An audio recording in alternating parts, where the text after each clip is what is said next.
Susie, Rob, Merry Christmas. Merry Christmas to you too. Are you having a lovely time? I'm going to be getting some mulled wine and mince pies. We're going to be having our annual port and cheese event at the ICAL, at the little paleo group in Manchester. How about you? Yeah, I'm going to France. Woo! Nice, nice. So we're just in the middle of introducing Steve Brusatte's episode.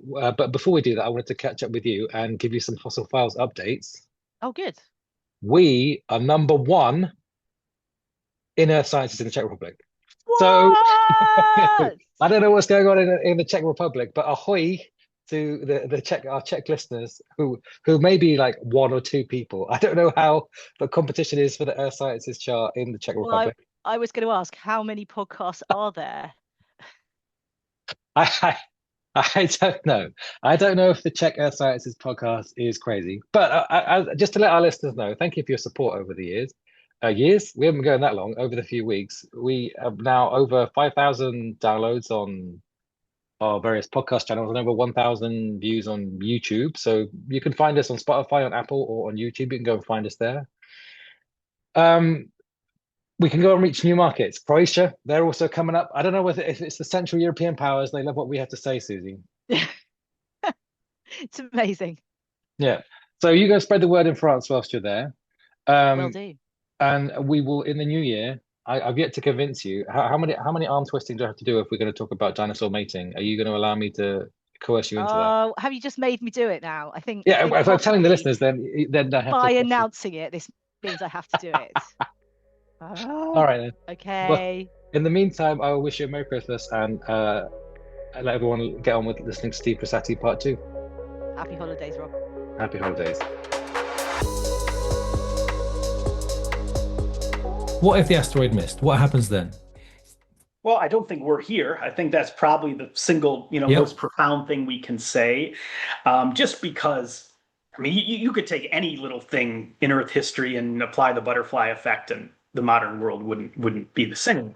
So that's a little bit trite, maybe. But I think in this case, we certainly wouldn't be here because mammals really only got their opportunity when the dinosaurs died. And I don't mean their opportunity to live and evolve and so on, because the first mammals lived with the first dinosaurs. I mean, mammals and dinosaurs have the same origin story back on Hmm. Pangea in the Triassic. It's just that, they evolved to fill different niches, and the dinosaurs mostly went big.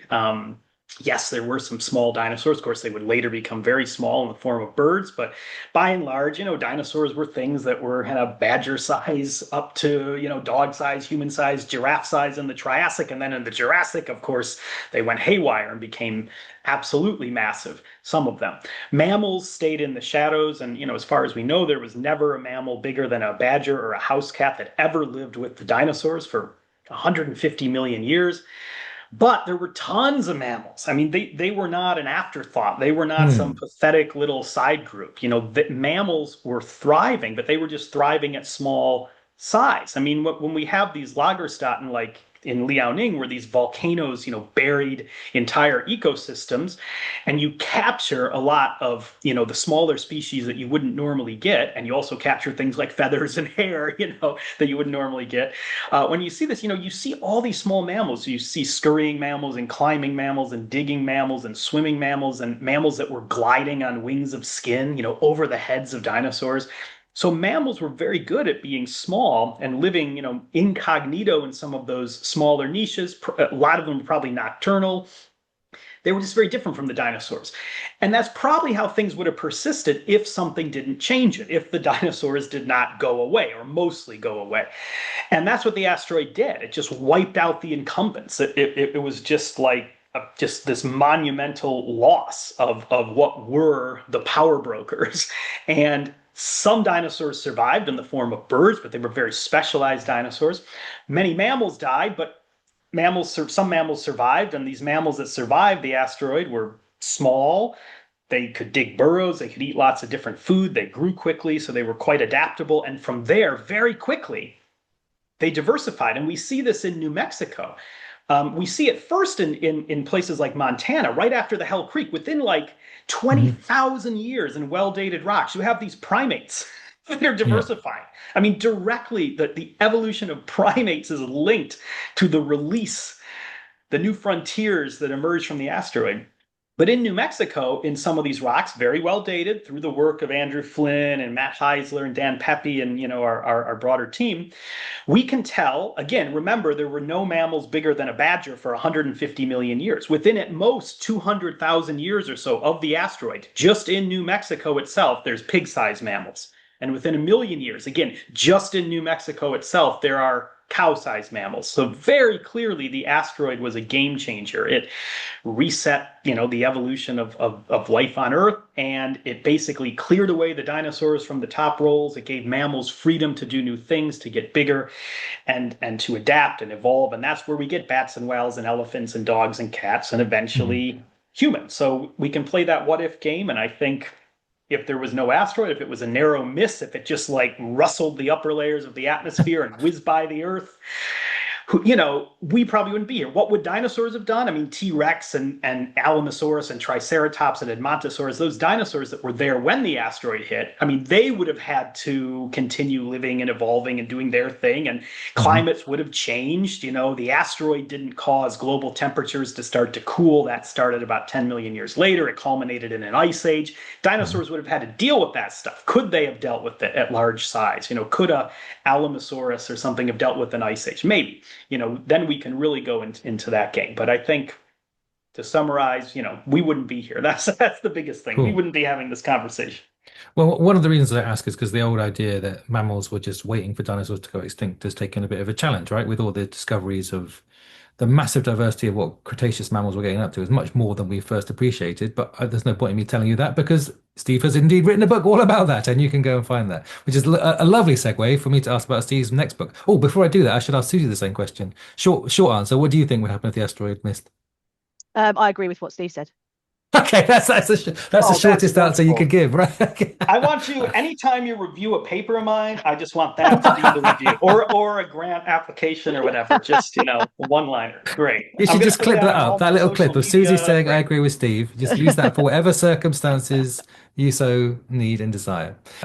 So, yes. Steve, you said you're a new book. What's on the horizon? Yeah, so I've done various books before, and I've done different kids' books and more technical books, and I did the pop science books, Rise and Fall of the Dinosaurs and Rise and Reign of the Mammals, which are quite fun. And now the next one, basically in the series, will be about birds, and that will come out next, like April, May, and it'll be called The Story of Birds. It took us a long time to come up with the title, and we took a very basic title.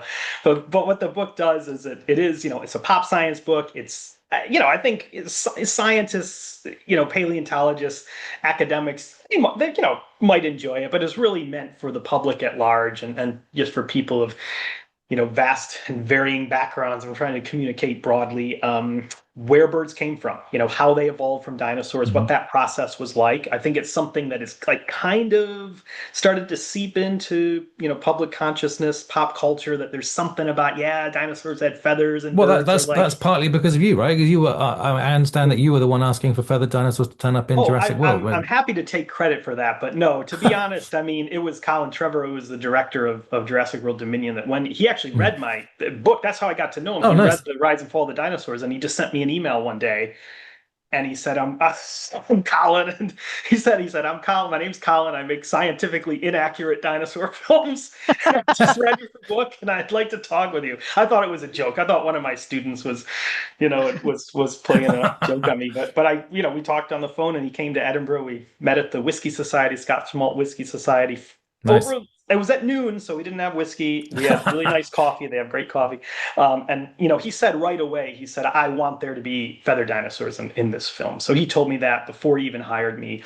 But I was very happy to, play a role in getting those dinosaurs onto the screen and making them as accurate and realistic as possible. But of course, that's a film and it's a monster movie. And so in things like the books I write, I have much more, creative control to tell the story, the way I want to. And what I'm hoping with this book is that, it can help articulate to the public what we really mean as scientists when we say birds are dinosaurs. Birds evolved from dinosaurs, and how did they evolve from dinosaurs? dinosaurs. People often ask me, like, dinosaurs are like T-Rexes and Brontosauruses. How did something like that turn into a bird? And so, hopefully this book will help do that. And then from the origin of birds, I then carry the story through to the modern day, how birds have changed over time. A lot of the fantastic extinct birds that were living with other dinosaurs. I mean, there were proper birds flying over the heads of other dinosaurs for maybe 100 million years before the asteroid hit. And then afterwards, you got the great diversification of modern birds, but you had a lot of weird things, penguins the size of gorillas and terror birds and elephant birds and all these things. So that book will follow the story of birds through time. So when can we expect it to arrive on our bookshelves? It Or is should that, be next, is that a very difficult question to ask next someone currently April, writing next it? May. Yeah, we're just doing like the final copy edits now, and they're getting the proofs together and all that. And once again, the cover, the US cover, but also all the interior art for all the different editions will be done by Todd Marshall, who's an excellent paleo artist, super evocative.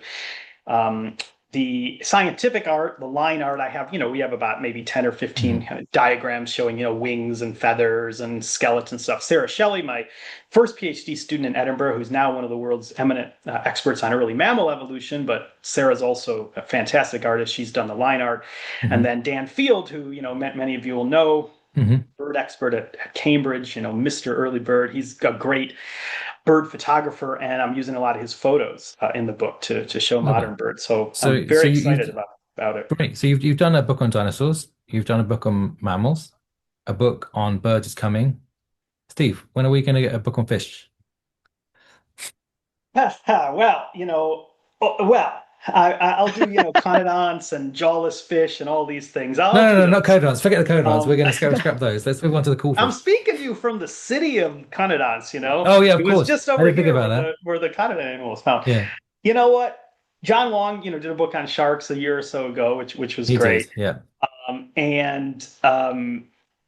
I think somebody like John or somebody like you, Rob, or just the thought of it. How would I find the time? How do you find the time to sit and write a book? I couldn't even begin to imagine. You got to make time for it, like anything. But no, I mean, fish would be great. But yeah, somebody like you or John or Matt Friedman or Tom Challens or let's keep our fingers crossed. Whoever has to do this. There's I'm not sure that could do fish, but I don't think I could do fish justice. No, I wouldn't even want to try.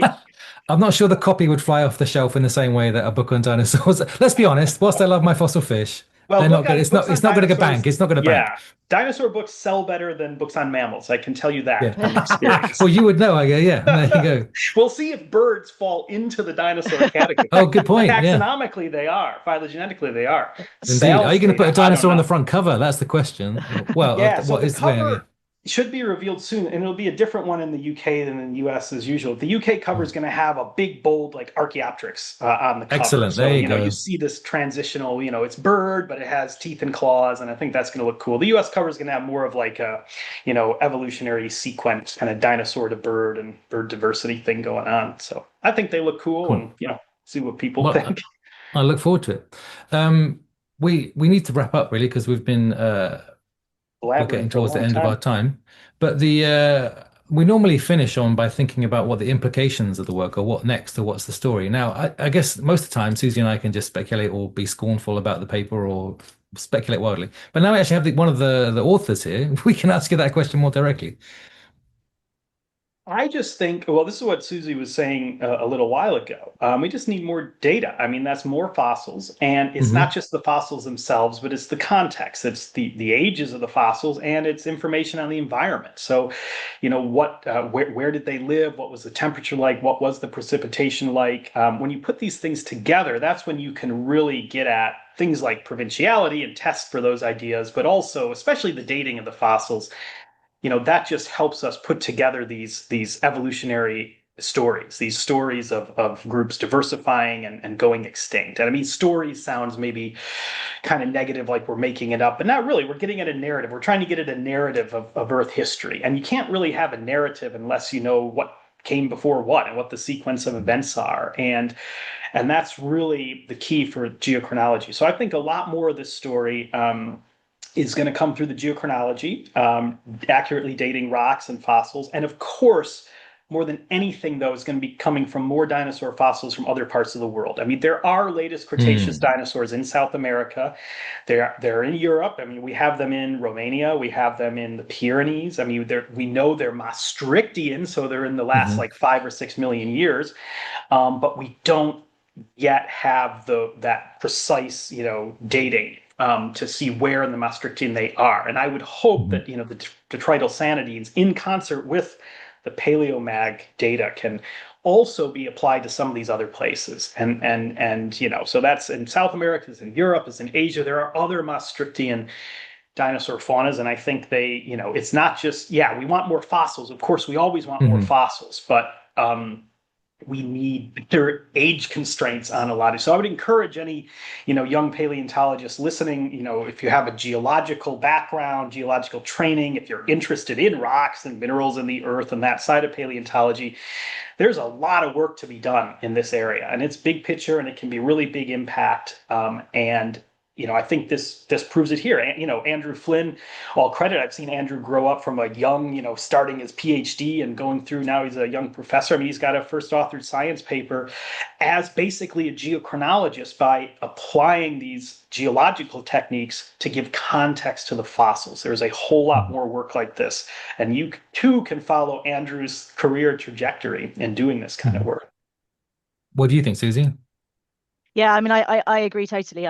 What Steve said again, but I think I love I this. think this is something that you say in the paper, and you've said today as well, is that this is very much at the moment a North American story, and I think that's the thing, is that we need to go out to other parts of the world. And I always think about the Gobi Desert actually, and Rob and I have talked about the Gobi Desert quite a lot on this podcast in the past, but there are also deposits that are Maastrichtian, we think, in the Gobi, and I mean, you can't move for fossils. You really can't move for bits of dinosaur in the Gobi Desert. But they have had a fraction of the amount of study, both in terms of the rocks, but also what the dinosaurs are that we have in North America. So I think that's a great place to look to. So you think we should go out to the Gobi and start doing some of these same sort of things that Andrew and Steve have been doing in New Mexico? Yeah, guess where I'm going in August. Oh, fun. Birmingham? No, it is. You're off to the Gobi again? I am, yeah. Nice. Yeah, but I think last time we were so- talking about Mongolia, you were saying that it was part of a New scientist thing. This time you're going for scientific purposes, are you? Well, it is still a new scientist thing, but new scientists cover the tab. Well, they do cover the tab, they do. But also I get to nice. go. Yeah, it's a cushy gig, but I get to go with sort of 13, 14 people who are super, super interested in dinosaurs and in fossils, and that's 26 eyes that you don't always get to go with a crew of 13 or 14 or 15 people. Normally when I do field work, it's me and somebody else. So it's a huge opportunity to find loads and loads and loads of material, and I think there's research that can be done there. So yeah. Do you need to bring a geochronologist with you? I mean, I can't imagine there are a lot of amateur geochronologists that do it from their armchair. It's not really that kind of endeavor. No, there's not an online geochronology fandom or not something like that.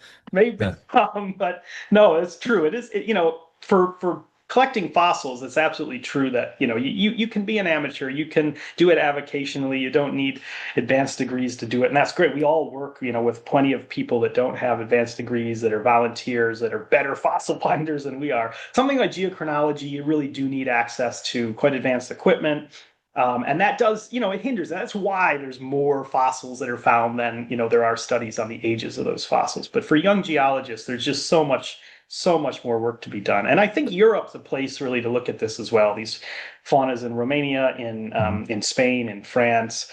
We have some new ones in Bulgaria we've worked on. Those are probably a little bit older in the Cretaceous, but still, I mean, this is like really early days in studying a lot of these dinosaur faunas compared to all this work that's been done in Western North America for well more than a century. You've actually given me a segue there to ask you a question I'd forgotten about. I'm thinking about the online world of dinosaur, fans. There's a massive community of people that are massively into dinosaurs.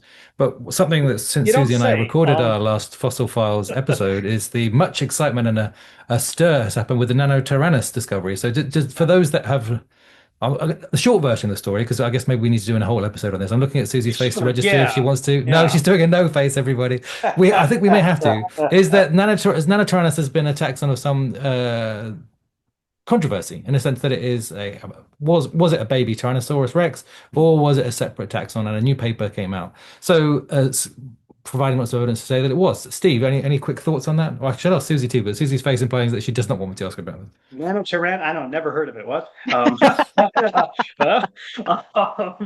Yeah, so there's been this long debate about the identity of some fossils from the latest Cretaceous of North America, basically from the same rocks that T-Rexes are found in.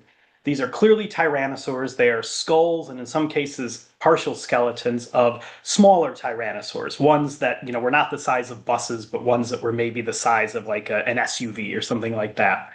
And there's been this debate back and forth about whether some of these are their own distinctive species, which has been called Nannotyrannus. This was a name that Bob Bacher came up with in the 80s, or whether they are juvenile or teenage T-Rexes. I mean, T-Rex was the size of a bus as an adult, so it would have passed through juvenile stages. And really the balance of evidence for the last couple of decades has been with the juvenile T-Rex hypothesis. There's been some very good, meticulous, scrupulous scholarly work, largely by Thomas Carr, that's identified features in a lot of these fossils from the latest Cretaceous North America that are juvenile features, that are seen in unequivocal young versions of other Tyrannosaur species like Albertosaurus, Gorgosaurus, that are known for really good growth series.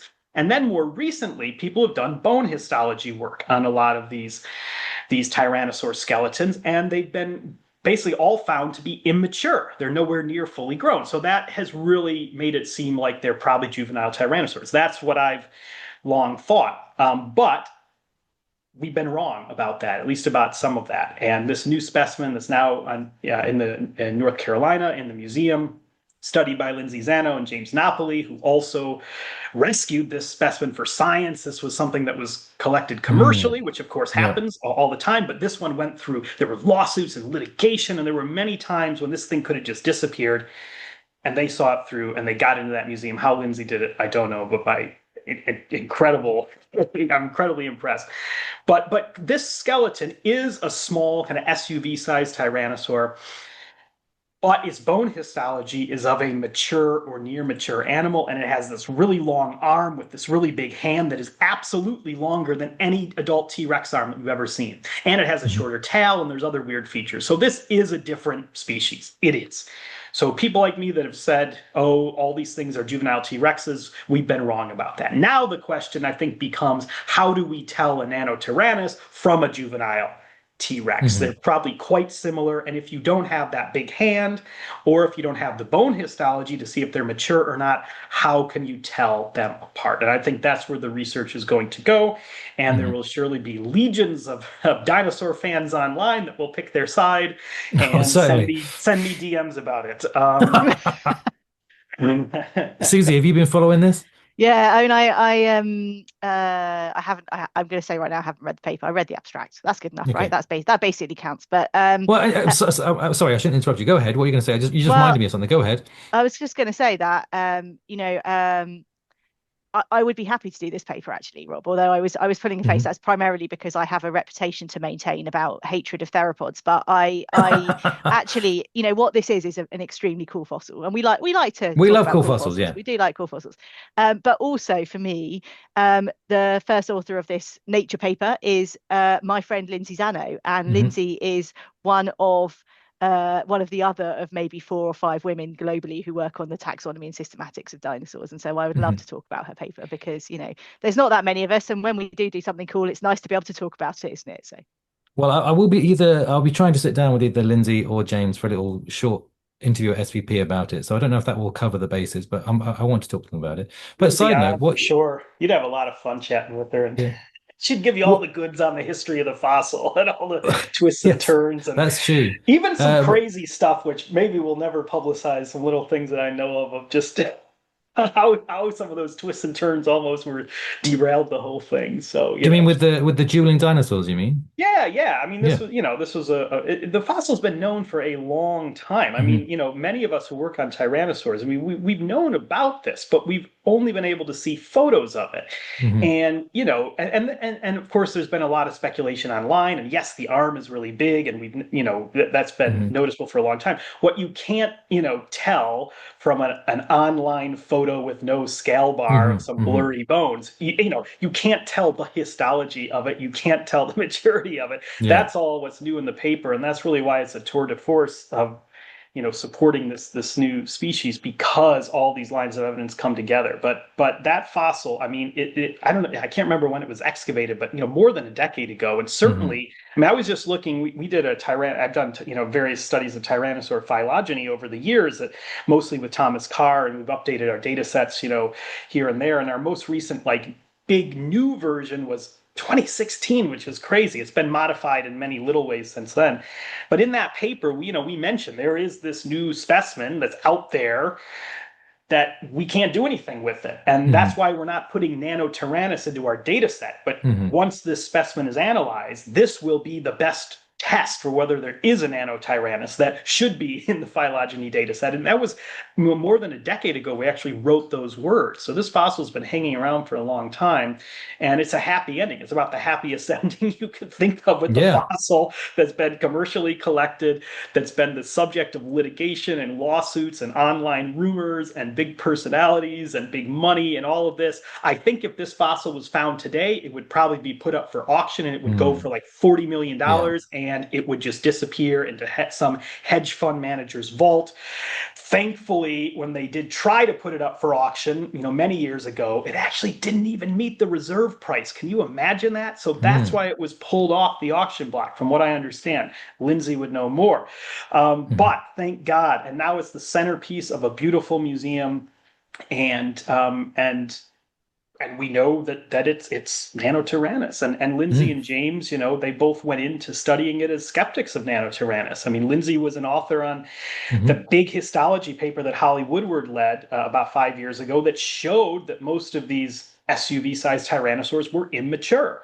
That was the status quo at the time, but the evidence has now changed. And I think it's just a reminder that we have to be so humble in the face of the fossil record. Even a group like Tyrannosaurs, maybe Susie would agree they're kind of overstudied. I don't know. Maybe. It's a group like that. No one would dare suggest such a thing. No. But, there's maybe just a few dozen specimens, that span 1 or 2 million years of time. And some are complete skeletons. Some are really incomplete. I mean, we think we know a lot about T-Rex, but really we just have a few stars, and we're trying to see the whole universe. And a single new fossil, even for a very well-known and well-studied group of animals, can change a lot of things. So I think we always just have to be humble. And that's true of everything we talk about the dinosaur extinction. I mean, if there's new geochronology studies that come out that show that we can accurately date dinosaur faunas to the last, 500,000 years of the Cretaceous, and you're seeing big changes with Deccan volcanism or something, then I will be the first one to say, all right, the new evidence is showing that the volcanoes were a big cause of this. But, I think always just be humble in the face of new evidence and embrace the new evidence. And that doesn't always come across online and in the fan community when you get fandoms around these dinosaurs. You guys should do Spinosaurus. You should do that next. And you should do it as some kind of debate. I won't tell you who you should have debating, but you know who they should be. That'd be good. I think that may lead Susie and I to just combust into a fiery mess. But it touches on a lot of what you just said, Steve, touches on a lot of themes that we've mentioned previously on the podcast, including we had a whole episode, weirdly, about Neanderthals, which ended up talking about private fossil sales and public science and things like that. But also, side note to this story, I don't know if this is the right time to mention it, but it looks like one of the journalists might have broken the embargo on this story, because when it first got released, there was much flurry in the social media announcements and news stories, but it actually hadn't been released on the Nature page. And when I was trying to read it, because I was thinking, well, this might be good Fossil Files content, and also I guess I'm interested, but primarily because I was thinking about generating content, the article wasn't available, and now they've released a sort of pre-print in proof version. I think, I don't know who it was, but one of the journalists has been a bit naughty by the looks of it, because you're not meant to release it Yeah, do we know? We're not going to name any names now, I guess. Well, But no, I think I had so many journalists get in touch, and I think they all pretty much played by the rules. I think maybe one or two journalists might have broken it like an hour or two before the embargo, but I think certainly the paper was put out. It's not been paginated or formatted yet. It was basically put out as just like the PDF of the Word document with like a nature cover. But James and Lindsay are going to be talking about Nannotyrannus at SVP. There's a James and Lindsay talk. There's a Lindsay and James talk. And so maybe that's why they put it out earlier. Also, well, there's always shenanigans. And when you're talking with Nannotyrannus, there's always, people that maybe when they catch wind of what you're doing might want to jump the gun and get their own thing out. So I'm glad they got the paper out pretty quick and were able to get it, officially published with the DOI and that nature and all that, and in the news, before anybody could steal their thunder. As a weird piece of organizational information, this episode is likely to come out after we've been to SVP and I've released some SVP special episodes. So apologies everybody for the weird chronology that this may happen. But anyway, I think we better wrap it up there. Steve, thanks for joining us. Susie, do you have any final questions for Steve? I don't. Thanks so much, Steve. It's been great to talk to you. It's always fun? A pleasure. Yeah, and have me back next time I have another book to hawk, basically. I'll do this every 4 years or so, just when a new book's going to come out. If it's on fish, you're very welcome. I'll really have to hawk that one. Yeah. If you do amphibians before you do fish, then we're going to talk to you. We'll see. We'll see how birds has to do well for somebody to consider doing another book. So thank you again for giving up your time. No problem. Okay, we'll see you guys next week. Susie, see you at Tuesday for that first beer before the Walking with Dinosaurs. 20-year beer in the waiting. Yeah. All right. See you. Bye, Steve. Bye.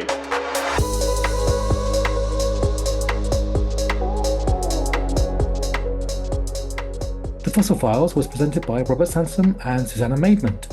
You can find more information, including links to the original papers that were discussed, at fossils.libsyn.com, and you can contact us at fossilfiles.pod@gmail.com.